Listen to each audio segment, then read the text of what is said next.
Now, the US Secretary of State Antony Blinken, who's at the G20 summit in India, has tweeted that he's had a productive meeting with Nigeria's Minister of Foreign Affairs, Geoffrey Onyeama.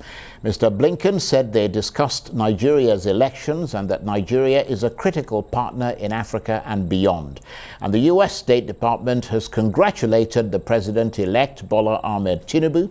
The British Prime Minister, Rishi Sunak, has also congratulated Bola Tinubu on his election victory. Mr. Sunak said on Twitter that he looked forward to growing security and trade ties, opening opportunities for business and creating prosperity in both countries. Well, to look at how this result is being seen internationally, I'm joined now on the line from London by the former British diplomat and current director of the Royal African Society, Dr. Nicholas Westcott, who is also a research associate at the Centre for International Studies and Diplomacy at the University of London. Thank you very much indeed for joining us, Dr. Westcott. And I know that you've been following Nigerian elections very closely. What's your reaction to the results, which has essentially kept the governing APC party in power? My reaction is twofold. On the one hand, it appears that Bola Tinubu did achieve a majority of votes. But secondly, it's a qualified mandate. Far more people voted for opposition parties than for the APC. Getting on for double. So it is a very qualified mandate. And though victorious and declared, there are challenges, and that will be no doubt taken through the courts, as we have seen in other African countries. So there is acceptance, I think, of the result broadly internationally, but people are aware that it is not necessarily a strong mandate and that he will have to rule within certain confines. The various electoral observation missions have begun to declare. The EU said they were aware of allegations and accusations of corrupt practices. The ECOWAS team appealed for continuing calm and acceptance and legal due process.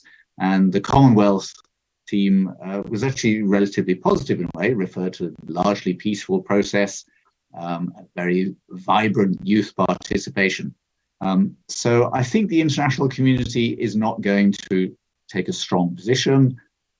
They will accept the results as announced and wait and see if the Nigerian processes will take their course. Well, I mean, you yourself have been a close observer of Nigerian politics. I mean, you also are the director of the Royal African Society that essentially speaks both to Africans and to the international community and tries to point both sides in the right direction. Do you see this election as an important step forward in Nigeria's democratic journey or a step backwards? It's both. On the one hand, there are many in Nigeria and outside who are disappointed that we seem to be continuing with the same old system, the APC party, the old machinery politics. It has come out on top in this election.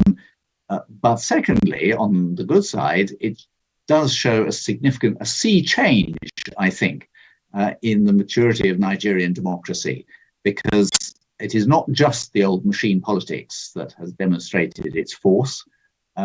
The enormous votes, 6 million votes for Peter Obi, are not for a machine. They are not for the APC or PDP. They're not for the local bigwigs. They are for him personally, because there was huge credibility in the message he was giving amongst a large part of the population.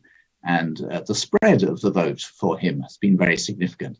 And this, I think, is something that, while it was not successful this time, is going to significantly change the nature of Nigerian politics. And the old machine politics, the local power brokers cobbling together a coalition and parceling out the money amongst themselves, is going to become more and more difficult to achieve because the people are unhappy with that. And this is really going to impact on Bola Tinubu's administration. He's going to have a much more demanding public to which he will have to respond if he is going to stay in power. Well, that's a very good point. And as you know, that opposition, not just the Labour Party, but the PDP as well, they both cried foul over what they see as a very imperfect process. But assuming, as it looks, I mean, as though that's going to be the case, Bola Tinubu goes ahead and gets sworn in May. Let's talk about the priorities of the new leadership going forward. The economy, of course, being one of them. Oil production has fallen to its lowest point in nearly 30 years. Refining of oil, which is where the real money is made, is woefully non-existent. We've seen crippling petrol shortages. We've seen a cash shortage. How big will the economic work be for Bola Tinubu, and what would you say is the most urgent economic priority for him? On the economic side, it is quite clear that the economy is increasingly crippled by the level of corruption and therefore the inefficient allocation of resources and the hesitation of significant foreign investors to come into Nigeria. And that is going to be a real challenge for President Tinubu once he is sworn in, because he has many debts that he pays. Many people have supported him because they want to carry on the way things have been going now, and that will increasingly undermine the vibrancy of the economy. There are tremendously vibrant bits, a huge amount of entrepreneurialism in the country, but it is stifled by this. So he is actually going to have to challenge some of his own supporters, for example, in the oil industry, to say, look, we have to clean this up. We can't have, up a quarter, a third of our oil production being siphoned off for private gain, as opposed to providing a revenue that can then be redeployed for the development of the country and services for the people. He will also have to do something very significant about security, which has been one of the most significant causes of disquiet in this election. And that has a financial cost if he's to do it, but it has to be money that is spent on the military that actually goes to assuring security, and again, isn't siphoned off on contracts for arms that give significant knockbacks for favoured people. So there is a huge challenge for him economically. The potential is there, but realising that potential is going to require some very different policies from those in the past. Yeah, that's a very interesting point, because I wanted to get your assessment of that as the director of the Royal African Society. I mean, you talk to people about Nigeria, and presumably they talk about investment in this country and the possibility of building trade with this country. I'm just curious to know what the specific things they're looking for are. And you've mentioned a couple of them, obviously one of them being the fight against corruption and so on. But I'm wondering, beyond the challenges that you talked about, I mean, there are opportunities, for example, in the tech industries, perhaps even better there than the oil industry. I mean, over the long term, are you optimistic about the potential for Nigeria's economy and wider regional impact that it might have as a driver and an engine for growth? I think I and many are very optimistic about the potential of the Nigerian economy. It has resources, it has land, it has people, it has an entrepreneurial spirit. But investors that I talk to are still skeptical that it is safe to put their money there.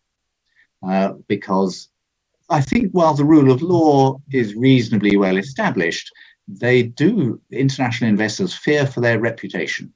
They think it is quite difficult to do clean business in Nigeria, and as they're operating internationally, they can't afford to take that risk. Now, there are plenty of Nigerians willing to invest in Nigeria.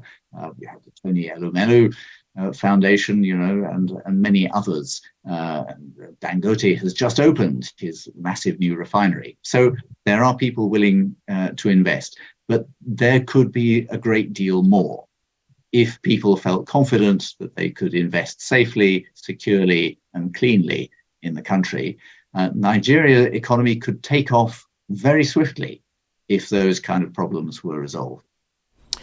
Very good advice indeed. Dr. Nicholas Westcott, I want to thank you very much indeed. I know you had a long day today, and we appreciate your taking the time to come in and talk to us. And of course, he is a former British diplomat, the current director of the Royal African Society, also a research associate at the Centre for International Studies and Diplomacy at the University of London.